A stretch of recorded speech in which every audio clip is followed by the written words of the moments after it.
The air in the hospital was composed of three essential odors: carbolic acid, gangrene, and fear. Anna Müller had grown accustomed to all three, just as she had grown accustomed to the dull thud of artillery endlessly pounding the horizon, the incessant moans that haunted the wards like ghosts, and the arrogant, rhythmic click of polished Gestapo boots on the marble floors. In this makeshift field hospital on the Eastern Front, survival was possible only through acclimatization, through numbing a part of your soul. Anna was the only daughter of the renowned Berlin surgeon, Professor Reinhard Müller. Long before her father had taught her how to hold a scalpel, he had taught her the sanctity of the Hippocratic Oath. She never forgot a moment from those bright pre-war days in Berlin when she was just 16. A young communist, clearly from the Rote Front, had been brought to her father's clinic, dressed in rags and dying of pneumonia. Her father had treated him, ignoring his politics, and didn't even charge him. When Anna asked him why that night, Professor Müller had looked at her over his spectacles and said, "Remember, Anna, a doctor or a nurse has no fatherland, no party, no ideology, only a patient. No matter who is beneath that uniform or that tattered coat, your duty is to ease suffering. Our oath stands above every flag." This philosophy had felt like a medal of honor to Anna during the first patriotic waves of the war. Now, in the frozen hell of the Eastern Front in the winter of 1943, it was a noose tightening around her neck. That day was like any other. She had just left the operating theater, having cleaned shrapnel from the leg of a German soldier who wasn't even 20. The boy's blonde hair was splayed across the pillow, as if waiting for a mother's caress. Anna had done her work with professional automation, earning a nod of approval from Chief Surgeon Brandt as she wiped her sweat from her brow. "Excellent work, Nurse Müller. We need nerves of steel like yours in this inferno." Anna merely inclined her head. "Ah, doctor," she thought, "if only you knew what a terrified, cracking soul resides beneath this steel." Because Anna's duty did not end at the sterile doors of the operating theater. Her true test began after everyone had fallen into a deep and troubled sleep, when she descended into the hospital's rarely used, musty cellar. There, in a narrow space behind crates of rotting potatoes and discarded medical supplies, breathed Anna's greatest secret, her greatest treason, and her greatest test of humanity. It had all begun on that snowy February night. A dozen Soviet prisoners, nearly frozen solid, had been unloaded from trucks and dumped in an observation tent to die. During a routine check, Anna knelt beside a young soldier, nothing but skin and bones, delirious with fever. As she loosened his collar to help him breathe, she saw it. A small, tarnished silver chain around his neck, holding a Star of David. In that instant, time stopped for Anna. Her heart skipped a beat, then began to pound against her ribs as if trying to escape. This symbol, according to the ideology drilled into their heads every day, was not the mark of a man, but of a pest. The procedure was simple and absolute. Reported immediately to the nearest SS unit. They would take care of it. It meant interrogation, torture, and then a single bullet to the back of the neck at the edge of a muddy pit. But her father's voice echoed in her ears from years ago. "Our oath stands above every flag." Anna made the most consequential decision of her life in those few seconds. She swapped the boy's dog tags with those of another prisoner who had died of typhus that night. On paper, the young soldier with the Star of David was now gone. She reported his body for incineration. But later that night, in a moment seen by no one, she hoisted his frail body onto her shoulder and carried him to the forgotten cellar. This was her first conscious secret, her first organized lie, her first silent rebellion. The young soldier, whose name she learned was Elias, became the first member of Anna's quiet resistance. He had been a violin student at the Kiev Conservatory when the war found him. His fingers were more familiar with the notes of Vivaldi than the trigger of a rifle. With sulfa drugs and extra bread rations she stole, Anna nursed him back to life over the weeks. At night, in that damp, cold cellar, they would speak in whispers by the light of a flickering candle. Elias told her of his violin, of how his family was taken away, of his fading hope. Anna, in turn, told him of her childhood in Berlin, her father's clinic, the meaninglessness of the war. The cellar became a secret sanctuary where two different worlds, two enemies on paper, met in their shared humanity.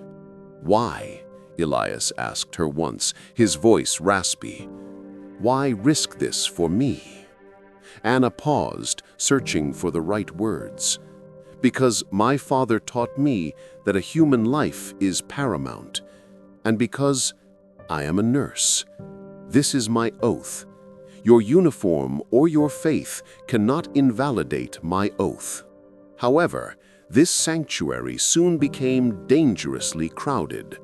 2 weeks later, Jan, a Polish farmer with a leg broken during interrogation on suspicion of being a partisan, was joined by David, another Jewish soldier with severe injuries. Anna couldn't say no. The plea in their eyes, the desperate will to live, outweighed her own fear. With every yes, the noose around her neck grew tighter. The cellar had become an island of resistance in the heart of the Nazi regime. But it was an island that was becoming easier to detect with each passing day. The danger arrived in the form of SS Sturmbannführer Klaus Vogel. Vogel was not a frontline soldier, which made him even more dangerous. He was a bureaucrat from Berlin who embodied the cold logic of the ideology with ruthless efficiency. His official duty was to ensure discipline and oversee the efficient use of resources. But his real job was to guard ideological purity. His eyes were like X-ray machines, seeing through lies and sensing the faintest tremors of fear. From his first week, Vogel began personally reviewing the inventory logs, the small but consistent deficits in the morphine supply, the discrepancies in the numbers of reported deaths, the excessive use of bandages. To anyone else, these were insignificant details in the chaos of war, but to Vogel, they were pieces of an unsettling equation. And there was an unknown variable in that equation. His suspicion began to coalesce around the perpetually calm, distant, and impeccably professional nurse Anna Müller. Anna felt Vogel's piercing gaze on the back of her neck at all times. She was now fighting not only for the 3 lives she was hiding, but for her own. Vogel often summoned her to his office, asking questions that seemed casual but were laden with traps. "Nurse Müller, according to statistics, the mortality rate for prisoners in our hospital is slightly higher than in others. What is your assessment of this?" Anna would answer, her heart pounding. "The prisoners brought here are often in a much worse condition, Sturmbannführer. Sometimes there is nothing to be done." One afternoon, Vogel summoned her again. The morphine ledger was open on his desk. "Nurse," Vogel said without looking up, "it appears you administered a bit too much morphine to Captain Schneider, a discrepancy in the records." Anna's heart stopped. She had diverted 1 ampule for Elias's unrelenting pain. "His wound was excruciating, sir. I had to administer an additional dose to manage his pain. I must have forgotten to report it." Vogel wasn't even listening. The silence stretched, thick and sharp.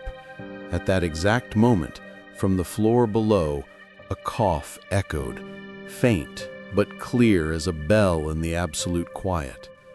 Elias. His pneumonia had returned. The blood drained from Anna's face. Time slowed, each heartbeat a hammer against her eardrums. Vogel slowly raised his head. He narrowed his eyes, listening like a predator. "What was that sound, nurse?" Anna's mind raced through 1,000 lies. The simplest, most foolish one came out. "Rats, sir. Sewer rats. The building is very old and we get some large ones. They make sounds like a human cough sometimes." A cold, cynical smile touched Vogel's lips. He was not convinced. He stood up without a word and looked out the window at the blizzard. "I see," he said calmly, his voice as dangerous as the coming storm. "In that case, it's time we solved this large rat problem permanently. Tomorrow morning, first thing, the entire cellar and basement will be disinfected from top to bottom with the strongest chemicals, with Cyclone B. Not a single living rat will remain." This was not a disinfection order. It was a death sentence. As Anna left the office, she could barely keep her legs from trembling. She only had a few hours. When Vogel's men broke down that cellar door tomorrow and they found that the rats were not rats at all, it would all be over. Anna did not sleep that night. A single, insane plan spun in her mind. It was immoral. It was a betrayal of her oath. It was attempted murder.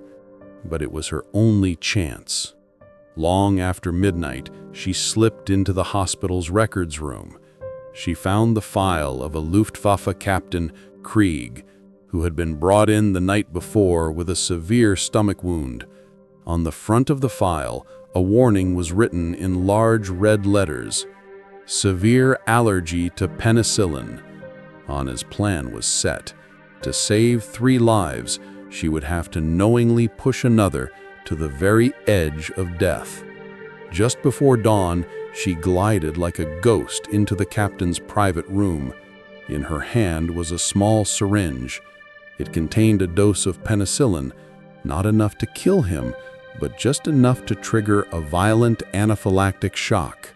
In her other pocket was the antidote, a syringe of adrenaline. She hesitated for a moment. She closed her eyes and saw her father's face. With trembling fingers, she injected the needle into the captain's IV drip. "God, forgive me," she whispered. "And Father, you too." At exactly 8 o'clock the next morning, as Vogel and 2 armed SS soldiers stood before the cellar door with gas masks and chemical pumps, the hospital's tranquility was shattered by emergency sirens. "Code Blue, Captain Krieg is in cardiac arrest. All doctors to the captain's room immediately." Vogel hesitated. The death of a Luftwaffe captain in his hospital would be a major black mark on his report to Berlin. Cursing, he turned to his soldiers and commanded, "Wait," before running toward the captain's room. The room was a scene of chaos. Doctors were performing CPR, nurses were shouting, and in the middle of it all, Nurse Anna Müller was directing the situation with ice-cold composure. She plunged the adrenaline syringe into the captain's heart. "Prepare the defibrillator," she yelled. Vogel stood at the doorway, watching this dedicated, skilled nurse transform into a hero, even as a part of his mind registered the incredible strangeness of the timing. The chaos bought Anna the 15 minutes she needed. Hans, the hospital's old and trustworthy janitor, whose son had been taken by the Gestapo, knew of Anna's secret and supported her silent rage. In the confusion, Hans smuggled Elias, Jan, and David out in a large laundry cart. He had already arranged it with the driver of a supply truck heading to the front. For a few cans of food and a bottle of cognac, the driver agreed to hide 3 deserters under the canvas in the back and drop them off at a rendezvous point with partisans 10 kilometers into the forest. As the truck rumbled away, Elias looked back one last time from under the canvas. There was gratitude in his eyes. Captain Krieg was saved. Anna was personally commended by Chief Surgeon Brandt and even by Vogel for saving the life of a German hero. The disinfection of the cellar was forgotten in the commotion. Vogel's suspicions remained, suspended in the air without proof. Until the end of the war, his piercing gaze never left Anna, but he had nothing on her. The war ended. Anna Müller returned to the ruins of Berlin and helped rebuild her father's clinic. Her name was never written in any history book. She received no medals for her courage. She never heard from the 3 men she saved ever again.